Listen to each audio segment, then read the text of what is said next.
Hey friends, so I just got done giving my full moon forecast to my Living by the Night's Light program members, and I just figured I would come on here and give y'all a little snippet of what you can expect for this upcoming full moon as well. So this full moon is going to be peaking on October 17th at 7:27 a.m. Eastern Time, okay? And it is going to be happening in the sign of Aries.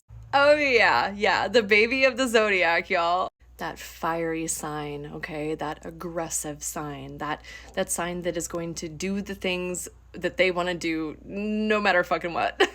Collectively speaking, this is going to be highlighting the seventh house for many of us. Yeah, the house of relationships and stuff. So, since our new moon was all focused on relationships, we are going to be carrying over that work into the full moon as well. But from a different aspect, okay? So, whenever I'm thinking about looking at relationships through the eyes of Libra versus through the eyes of Aries, it's very different, right?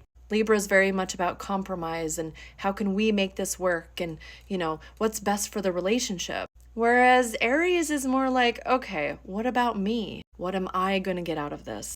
Also in this house is the North Node as well as Chiron. So I see a lot of healing coming through the work that we are doing between the new moon as well as the full moon. It's almost like we're able to see what's no longer fitting in our relationships, what we need to be letting go of, what we need to be working through, and who might not be in the best alignment for us. I know it can be really difficult to walk away from certain relationships, okay?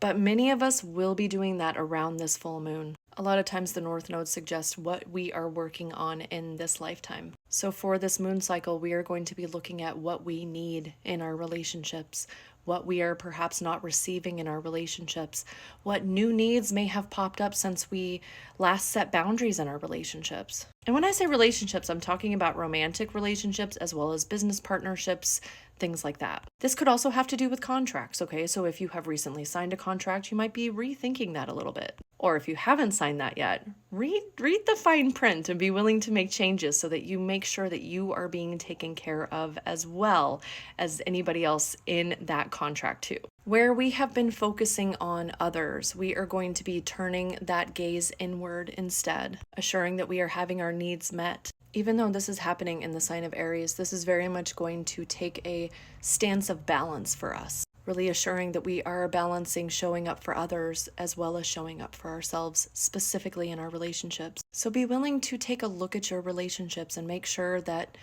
things are as equal as they possibly can be. And take note of areas where perhaps you have been overgiving, okay, or even overtaking, and become ready to make sure that you are receiving what you need while also being able to show up for the other people in your relationships too. So, what house does Aries rule in your chart?